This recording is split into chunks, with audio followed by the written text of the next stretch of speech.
Beautiful, beautiful Friday morning right here in the city of Lagos. And welcome to Sport Updates on Morning Rave, where you get the best in the world of sports. My name is Brownson Unwana. It always feels good to bring you all the things happening in the ever exciting world of sports. Now, we'll begin this morning, Sport Updates, with the newspaper headlines. What are the tabloids saying? Sports papers, as far as sport is concerned today. Now, of course, maybe we've adopted Complete Sport officially. So we'll be looking at Complete Sports and all the headlines making the rounds. And Eagles rise to best FIFA rankings in 18 months. Well, is that the best Nigeria can get? But before then, let me also bring Ayomi Adeyanju, because he would be throwing light to some of the newspaper headlines this morning. Ayo, good to have you on the show.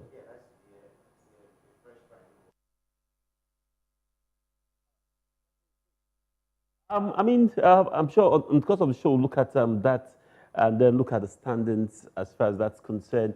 Now, Kane fires top four warning to rivals. I mean, Tottenham seems to have gotten their energy back, especially moving to their new stadium. And we have some clips of that stadium we should be showing our viewers as time goes by. And I think that's a good way. We can only wish they will play the rest of their games in their home stadium, but at some point they have to move out of there. I totally agree. If I'm not making a mistake, I think they have like 3 home fixtures before the season end. The adrenaline and the crowd. They had a record attendance, like 54,000 people in that stadium, fans that came to watch that game. So I think that they are rightly placed to finish in the top 4. I think that the momentum is in their favour. Considering the fact that United are in 6th position and also Chelsea are out of the top 4. So I think that is Tottenham top 4 place to lose if they don't really get serious about it. Absolutely, just to lose. Now, story making is headlines again. Saints wary of Mane return. Sadio Mane looks set to return tonight. I think Liverpool's plays today. They take on Southampton today. Yeah. So it's a big game for them. And for Liverpool, they just can't sleep, because Manchester City on Wednesday returned to the summit of the league, even though it's just with 1 point difference. Yes. Also, considering the fact that they have a game in hand, that's talking about City, they're going to be playing United. That's the game in hand, Old Trafford, which, at this time of the season, you can't predict any team that can beat any team. So I think that, this headline, what it's practically saying is that Southampton are worried that Mane is back. Mane is arguably the best player in Liverpool currently. His form is out of this world. It does attract interest from even Real Madrid. That tells you, the kind of form that he is. So, and I think that Southampton will feel the fire of Sadio Mane this evening when they play.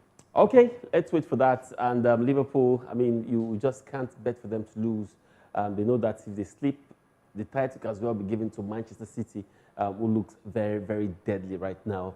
But doesn't mean that Liverpool are also not deadly at the season. I think for me, they've been very disappointing. They should have been maybe 4 or 5 points clear, but they let that chance slip away. So right now, maybe they are one of my biggest pretenders. And if they don't win the league, I have to create an award for them on the show. Only 100% record will do for top 4. That's coming from Loftus-Cheek. He gave a very good account of himself 2 nights ago. He and Hudson-Odoi, I think from they've taken a claim, they have to be starters as far as that team is concerned. United to take the year risk. Now, there's a story about David here asking for £350,000 a week deal. The young man feels he deserves to be paid the most. But also, Pogba is also on the mix, because Pogba wants £500,000 a week. Lots of controversy. PSG, by the way, are saying, okay, we can pay that. We've got the money, brother. Just come over. And it's about the money at the end of the day. I think that United should try and sort this. Pogba's future and then David Diaz's future. Probably maybe Diaz, Manchester United best player, because in the past 5 seasons, he's won the player of the year like 3 different times, and he's a goalkeeper. It tells you how important he is. So PSG, definitely they have the money. They want to get to the next phase. Next phase is winning the Champions League. The French Ligue 1 is like a bread and butter for them. They want to win the Champions League. They need the best players to be able to achieve that feat. So I think that if United slip up, they probably might just get David Diaz. That's it. And Manchester United are really in the mix right now. Pogba wants, the jumbo pay, and David Diaz also. I think Diaz, against all odds, deserve that 300. Especially when you look at Sanchez collecting all the money and he's collecting all the money for he barely kicked a ball in recent times. So I think David Diaz deserves that amount. But for Pogba, £500,000 a week, I have my doubts. Even though Madrid are also calling.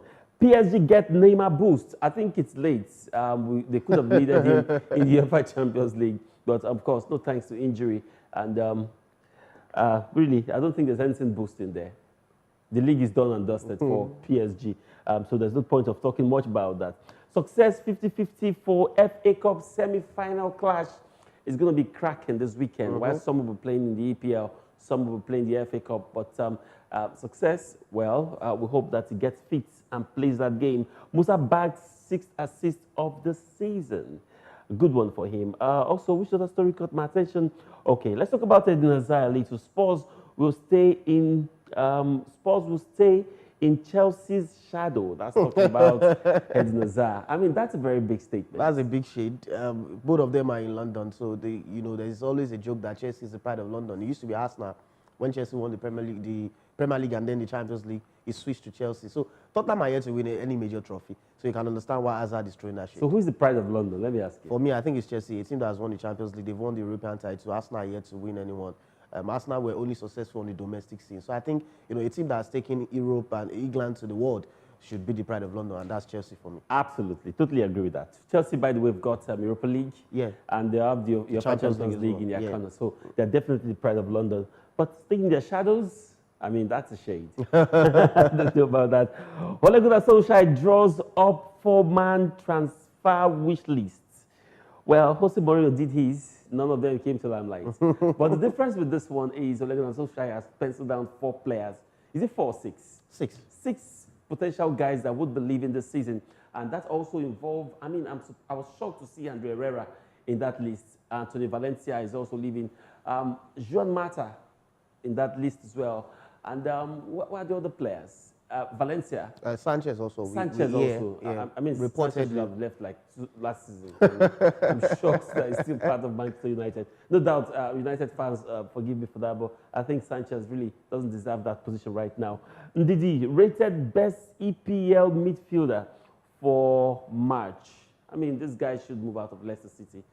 Maybe Chelsea, but of course, Chelsea have got a lot of like minds of players.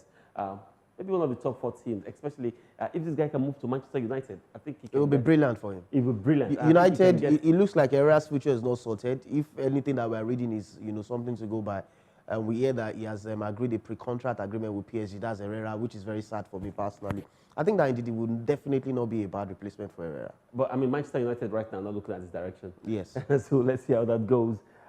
Basically, I think that's some of the top stories. Real Madrid deny Rabiot's deal. I'm wondering, Madrid, Rabiot. Well, it tells the story. All right, that's it for newspaper headlines. Now, let me get back to my position. Let's give you some other stories making the rounds right now in the world of sports. And also to tell you that yesterday, FIFA ranking was released yesterday. It was a big one for Super Eagles of Nigeria. They moved 4 spots clear from their former position, and it's the first time in over 18 months, that's 1 year, 6 months, we were at least 3rd on the log.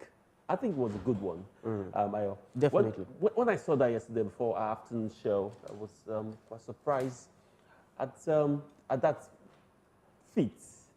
But you have to give credit to the coach. The award night that happened last week, I mean, he didn't get to win anything. But then his achievements is evident. Yeah, because, he qualified Nigeria to the Nations Cup with a game to spare. We went to the World Cup.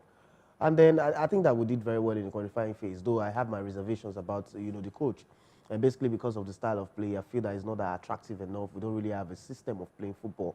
Germany, England, we know the direction that they are going. Spain with the tiki-taka. Belgium, they play free-flowing football. You can't really put identity on the Super Eagles of Nigeria. That's my own criticism of the coach. But, when it comes to the job in front of him, the World Cup, he did very well qualifying us. Yes, we were a disaster in the World Cup. The second less technical team in the World Cup after Haiti. Nigeria was, after Panama, Nigeria was next in terms of statistics of FIFA. But then I feel that, yes, he has done very well in terms of the job that's been placed in front of him to do. Well, let's see how the World Cup goes. But then there's something to smile about because the draws of the African Cup of Nations would also be decided by the current FIFA rankings. So now that will also give us, the chance to look at the pot, what the pot will look like. But let's see what the top 10 African team is. Who are the top 10 African team? I think we have that in graphic. Let's quickly have that on screen. But then Nigeria are currently third on the log. Now, what that is that Super Eagles of Nigeria will avoid the first, second, third, and the fourth team, which usually is perceived to be the strongest team. So we're going to avoid the strong teams, and I think it's good for us. Well, even though people say if you must win any tournament, you have to play the best. But sometimes it's good to avoid the best at the beginning stage, and you know, keep them at the last. Okay, that's no. We are talking about CAF. That's CAF rankings, the FIFA rankings released. We have the world top 10. We also have the African top 10 ranked team. But I mean, if you look at that team, for instance, Senegal is in Senegal, yes, in first position. Now, that's it right there. Senegal tops, Tunisia second, and Nigeria sixth, third on the log. I mean, that shows you, that arrow means that we've moved a place. Also, Senegal wasn't number one, but this time around, they moved. You overtook number one position, and the seat very comfortable as top teams. Now, it means Super Eagles of Nigeria will avoid Senegal, Tunisia, Nigeria, and Morocco. But Ayo, this is we still have Ghana. This is the trick. This is the trick there. You now have Congo DR, Ghana, Cameroon, and Egypt in the other pot. Also, to also continue from where you stopped from, Burkina Faso also is a very strong team. Cote d'Ivoire, you have Mali, you have Mali, Guinea, you have Algeria Nigeria, somewhere, South even Africa. South Africa, you have Cape Verde that qualified with almost 100% record. So, you know, like Toba said last week, and I totally agree with him, we are rejoicing that we're going to be avoiding top teams, but then there are also other very difficult teams as well. The Nations Cup, I absolutely cannot wait. It's going to be very interesting. The draws that we get, no matter the team that is in there, we'll definitely find somebody that will compete. We also a team that will compete. So I think it will be very interesting to see, and it's evenly poised. Let me ask you, Ghana, Cameroon, who would you rather have Super Eagles play? I think Cameroon. Cameroon are in total shambles. Seedorf has been struggling. The nation was supposed to host the Nations Cup, and it was moved away from, you know, from them. Obviously, the story is everywhere. So I think that Cameroon are yet to get settled. So I'll definitely prefer Cameroon now. Okay, Cameroon ahead of the likes of Ghana. Well, Egyptians, Burkina Faso, Cote d'Ivoire, Mali, Guinea, Algeria, South Africa, Cape Verde Island, Zambia, Uganda, Gabon, and the Benin Republic. But of course, give it to Nigeria, third on the log. Congratulations to Super Eagles. Now, what does the world top rankings look like? The world top 10 teams. And Belgium moved to number one, the best team in the world. Now, after the World Cup, they were second on the log. But, I mean, with the run of form in the Europa League, European Nations League, I beg your pardon, they now solidified their place. And France, second best team in the world. Brazil, and I mean, you have to give kudos to the English boys. They've been very, very emphatic, scoring about 10 goals in 2 games in the international break. Yeah. You have to give them credit. Very young team, must be said. Very, very young. A team for the future. They are the form of their life. The funny thing is that every international break attracts, you know, introduction of new players. Hudson-Odoi was the recent one, Jadon Sancho. So brilliant from England, it must be said. It's nice to see that an FA that invested in youth system is, you know, they're actually reaping the reward now. So congratulations to England, and I think that better things are in the future for them to be able to achieve. All right, of course, Croatia, Uruguay, Portugal, Switzerland, Spain, Denmark makes up the top teams in the world, top 10 teams in the world. And unfortunately, no African teams are good enough to make the top 10. But we have a dream that just maybe after 2023, we'll get some of our African representatives in the top teams in the world football. Now, just a quick update on the Nigerian Professional Football League. Yesterday, Lobby Stars grind out a 1-1 draw away from home to their rival. I mean, I think it was a good one for them. It ended 1-1 with Wiki Tourist and Lobby Stars. That game ended 1-1. At halftime, it was already 1-1, so we thought we were going to see more goals. But I mean, it was just 1-1 was just good enough. Yeah, very tight game. Very tight game.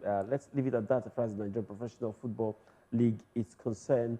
And for the Super Eagles, now let's move on to the racist abuse that has been rocking the world of football right now. And I mean, racism has to stop, and FIFA really have to come out and make emphatic statements.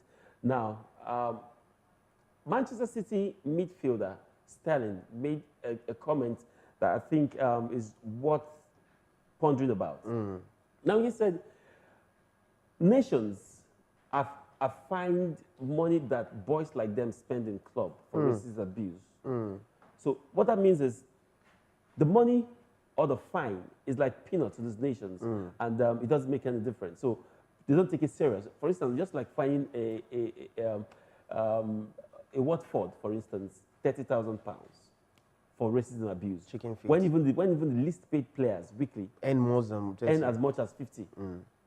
I agree, and you know, people have suggested that point deduction should be the way forward. Stadium shutdown should also be the.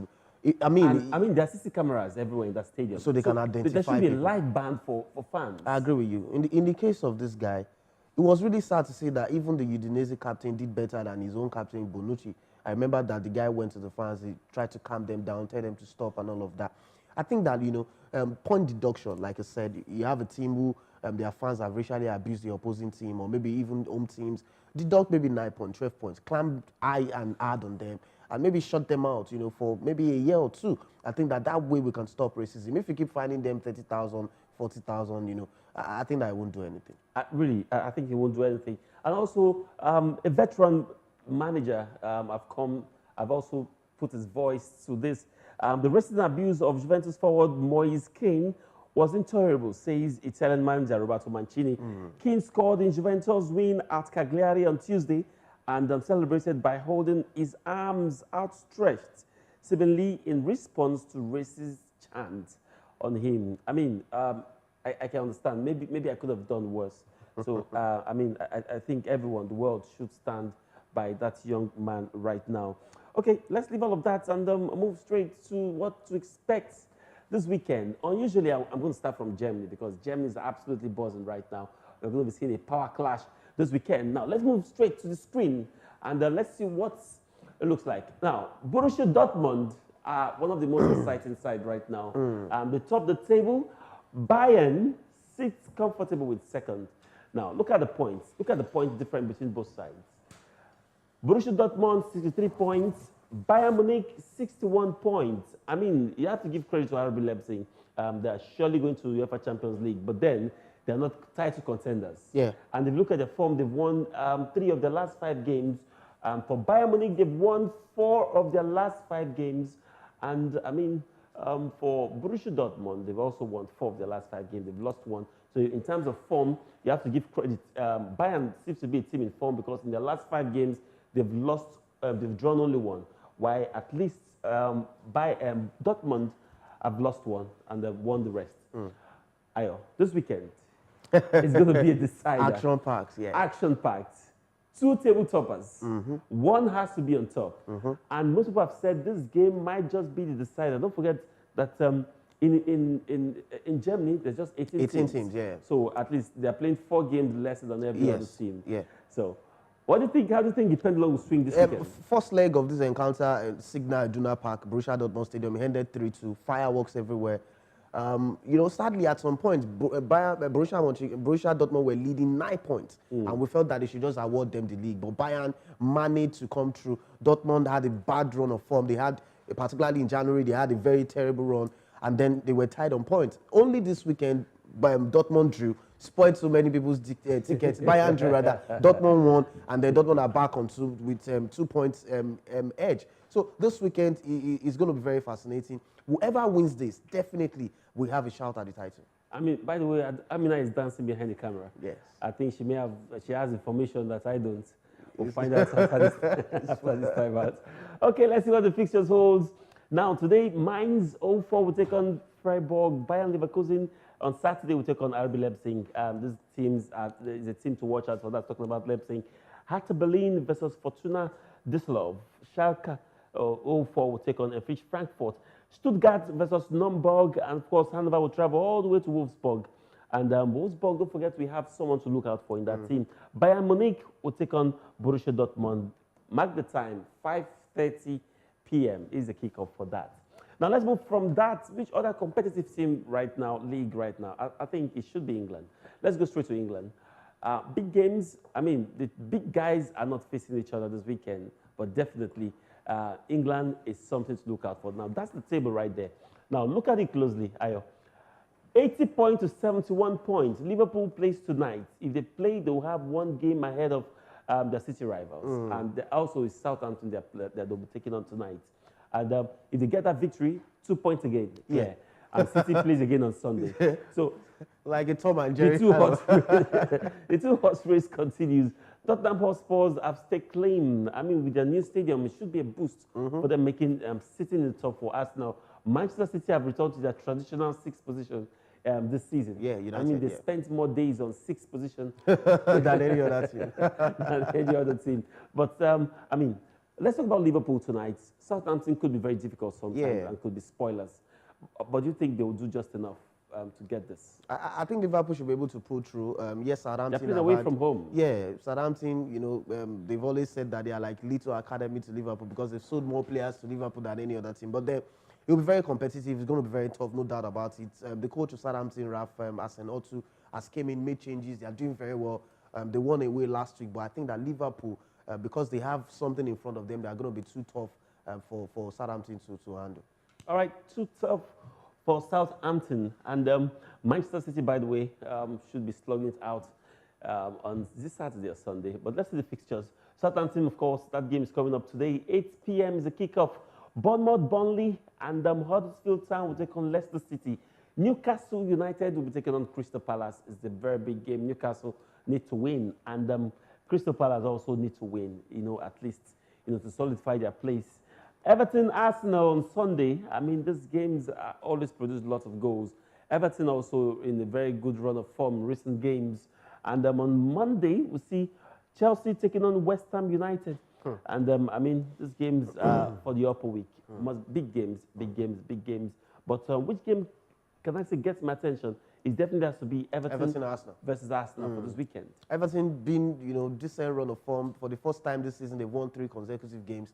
They're going to be playing at Goodison Park. Arsenal too are on the rise because they're in 4th position. So it's going to be very interesting. Definitely, I'm going to be looking out for that one. Also, there's some FA Cup games that will be coming up. Definitely, this weekend. Yes. And Watford. Manchester City will be busy. Watford will be busy. And which other Premiership team? Basically, Watford will play Wolves. Wolves also will be busy. Funny enough, on the Premier League table, Wolves are 6th. Wolves are 7th. Watford they are on 8th position. So it will be very, very tough. Very, very tough. Yes. I mean, you can just say Wolves should win. Don't forget that yesterday Wolves rewarded one of their strikers. What's his name again? Jato or something. No, not Jato. The guy from is it Porto? Benfica. Benfica. Okay. The Benfica the guy, striker. he came on loan initially. Yeah, he was on loan. So that loan deal has been made permanent. It was made permanent yesterday. Well, so, I'm actually looking out for Watford to win because Wolves defeated Man U twice this season. That's a Manchester United fan talking, by the way. Okay, that's it in England. Let's move straight to Spain. Spain, Barcelona might be running away with the title. But then these guys are not going down without a fight. Talking about Atletico Madrid and Real Madrid. The two Madrid teams are closely chasing Barcelona, who is 8 points clear. And I really don't see them catching up with Barcelona with just 8 more games to go. I mean, they just need to lose 2 games to get the catch-up. But Barcelona, with the Messi factor, will hardly get that. Don't forget that midweek, they rally round from 4-2 to go all the way to 4-4. Credit to that man again. And also on the relegation waters, we have Huesca, Rayo Vallecano, Celta Vigo. And top 4, Getafe, surprise, is on the top 4 position for 7 points. 2 points ahead of Valencia and Sevilla. Valencia, by the way, have been very impressive. Yesterday, they gave a very good account of them. But 2 days ago, good account of themselves. And everything looks good. But time will not allow us to really analyze all those teams. But guys, don't worry. 3 p.m. is our top 10 pick. Our Crystal Ball segment, where we'll be giving you our top 10 prediction for the weekend. Beautiful games, and don't forget, 2 weeks ago we were 80% accurate. After last weekend, our winning rate rose to about 83–84%. You have to give us credit, if you know what I mean. That's why the likes of maybe I want to start betting. Okay, all right, guys. 3 p.m. will be another good time to talk sports again. Ayo, thank you very much for coming on the show this morning. We'll take a very quick break. I'm signing out, by the way, and the Morning Rave team will be back with more stories for you. Don't go.